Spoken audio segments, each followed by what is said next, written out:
Alright then, it's been a few days. I've been away for a couple of days. So it's first check back at the allotment, and there's another explosion of life.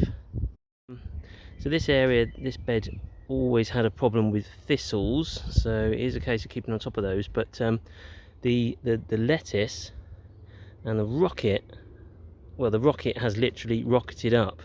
But the problem here is it's starting to flower, so I need to do a little bit of research on it going to seed, and checking the best time to harvest, which probably was already. But anyway, the lettuce looks pretty good. It's leaf beat at the end, just along here, and then in the middle here is a double row of shallots with a seasoning of thistles, which should be really tasty, and then just over are spring onions and leeks. But yeah, I don't have many hopes because we do have a lot of thistles there. So a bit further up we've got onions, which are looking pretty good. This area, this in the middle is empty at the moment, and here I just planted Brussels sprouts, and then at the end was cabbage. Yeah, need to be checking on how they're getting on.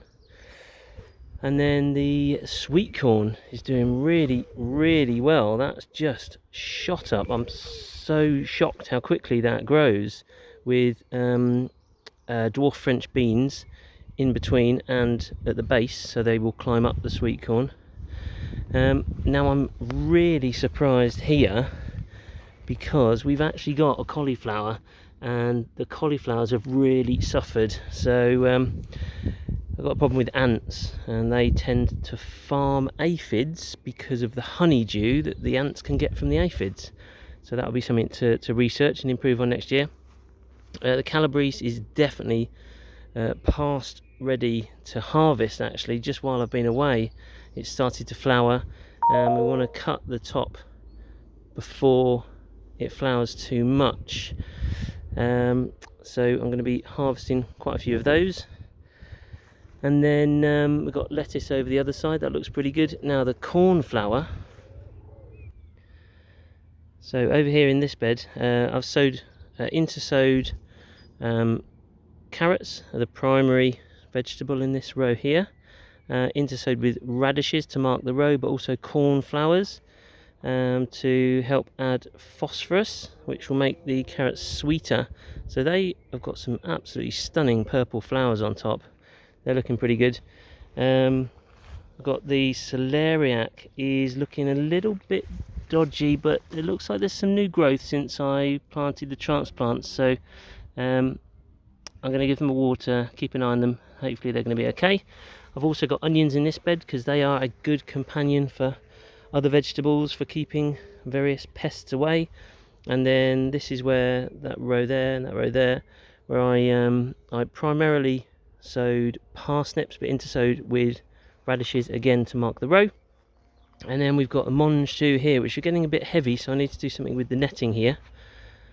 And then the last 3 rows down here are the no dig potatoes, 2 rows here, and then the dug potatoes, which aren't really doing that well.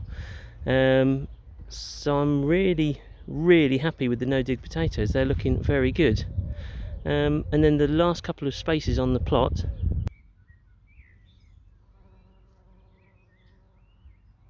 so that's exactly what I wanted to happen. We've got wildflower bed laid with compost, so the grasses started to come through. So we've got to hope that the seeds germinate in time so they don't get swamped by the grass, but I will be cutting the grass back periodically to keep that down. But these wildflower seeds have done really well, and there's a bee buzzing around getting the nectar. And then the only other one at the top end. So we're at the top end, a little mini orchard with the apple trees that are looking very good as well. But this is the other deep bed of compost that I put down and sowed wildflower seeds, quite a selection, as well as some other good companions like chives, but I do need to water this bed today. So all in all, it's a cross between a mess and amazing progress, because it is just year one. It's a learning curve, but it's good fun. And almost forgot, but saving the best for last are the tomato plants. They're doing incredibly well. I think my unexperienced take on all of this is everything needs some care.